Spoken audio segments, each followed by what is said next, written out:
Взрыв у российского посольства в Сочи, сошла лавина, пропал турист. Акция россиян к 3-й годовщине войны. Это новости на Ходорковский лайв. Ставьте лайк, подписывайтесь. На территории российского консульства во Франции произошел взрыв. По данным французских СМИ, неизвестные кинули в здание генконсульства РФ в Марселе 2 взрывных устройства. Одно из них сработало, никто не пострадал. Полиция расследует инцидент. Второе взрывное устройство обезвреживают. На месте работают около 30 полицейских. МИД Франции осудил нападение на российское консульство. С российской стороны взрыв прокомментировала представитель МИД РФ Мария Захарова. Она заявила, что взрывы во множественном числе имеют все признаки теракта, а нападение на консульство связано с нагнетанием во Франции антироссийской истерии и атмосферы ненависти к России. Москва требует от Франции принять дополнительные меры безопасности для всех российских загранучреждений. В Сочи сошла лавина возле курорта Роза-Хутор. Пропал один турист, его ищут. По данным спасателей, снег сошел на южном склоне Айгби за пределами трасс курорта. 2 человека оказались рядом с опасной зоной. Сейчас они не могут вернуться на Розу-Хутор. По их словам, 3-й человек из группы перестал выходить на связь. Все 3 занимались фрирайдом, катались вне трасс.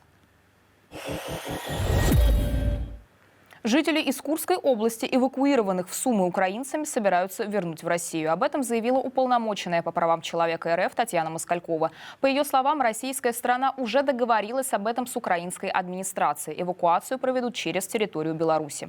По последним данным, 46 человек вывезли в Украину в декабре и более 85 человек в феврале после удара по зданию школы-интерната, где жили престарелые и больные суджане. Украина обвинила в ударе Россию. Также Татьяна Москалькова объявила о создании полного реестра россиян, которые находятся на подконтрольной ВСУ территории в Курской области. По ее словам, в списке 2000 человек, с которыми родственники потеряли связь. О необходимости такого реестра и зеленых коридоров между Украиной и Россией жители Курской области не раз просили и Россию, и Украину, и международные органы. В ноябре прошлого года 46 человек, эвакуированных в Украину, первый и единственный раз вернули в Россию, также через Беларусь.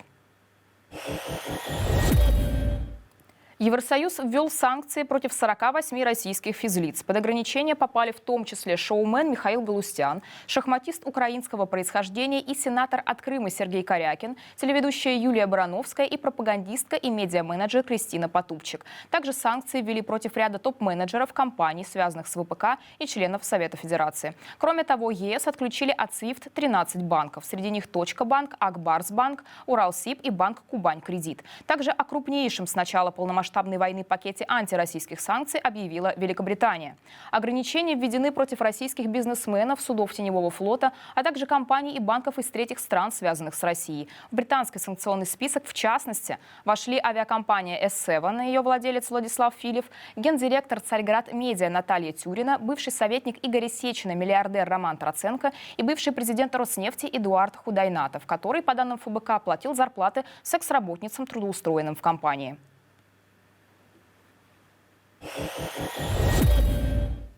В Томске неизвестные открыли стрельбу по окнам техникума. Студенты опубликовали кадры изнутри учебного заведения. По данным очевидцев, учащиеся сидели на полу у входа в кабинет как можно дальше от окон, около получаса. По предварительным данным, по окнам стреляли из пневматического оружия. Росгвардия сообщила о задержании 2 парней 20 лет. Предварительно стрелки не учатся в этом колледже. Россияне несут цветы к стихийным мемориалам, посвященным 3-летней годовщине полномасштабного вторжения в Украину. В Москве это традиционно памятник украинской поэтессе Лесе Украинке. Цветы периодически убирают и выбрасывают коммунальные службы и зет-патриоты. Однако люди несут и несут новые букеты и детские игрушки. В Петербурге таким мемориалом стал памятник Тарасу Шевченко. С самого утра там дежурят силовики, но людей это не останавливает. К данному часу о задержаниях в Петербурге не сообщалось. Также в Петербурге с одиночным пикетом к Гостиному двору вышла блокадница Людмила Васильева. На ее плакате было написано: «Люди, остановим войну. Мы ответственны за мир на планете Земля». Силовики провели с ней беседу, однако задерживать не стали. Также акции скорби прошли в других городах России, в частности в Новосибирске, Салихарде и Барнауле. А в Перми этим вечером пройдет согласованный антивоенный пикет. Чтобы добиться согласования от властей, его организаторам пришлось сформулировать цель мероприятия на эзоповом языке. В развернутом виде цель мероприятия звучит так: публичное выражение мнения по вопросам достижения мирной обстановки и благоприятной окружающей среды ненасильственными способами на территории Российской Федерации. Чтобы было понятнее, вот некоторые из наших лозунгов. Мы хотим жить в мире и согласии с соседями. Главная ценность – это человек. Давайте беречь нашу землю. И все же власти региона чинят препоны активистам. В мэрии заявили, что якобы в изначальное согласованное время 6 вечера на месте акции будут проходить аварийные работы. Сбор перенесли на 9 вечера. И, конечно, никакие аварийные работы не помешали тем же пермским властям накануне открыть памятник участникам войны с Украиной. 23 февраля у Дома чекистов установили скульптуру с фигурами оператора беспилотника, военного с ребенком на руках, солдата, несущего стяг с надписью «Мы русские, с нами Бог» и «Женщины». На открытии присутствовали губернатор Пермского края, мэр Перми и так называемые участники СВО. И это все новости к этому часу. Не забудьте поставить лайк этому ролику, так его увидит больше людей. Подписывайтесь на нас в Ютубе, а также подписывайтесь на нас в Телеграме. Так мы с вами сможем оставаться на связи даже в случае полной блокировки YouTube в России. В студии для вас сегодня работала Екатерина Воропай. Берегите себя и до встречи.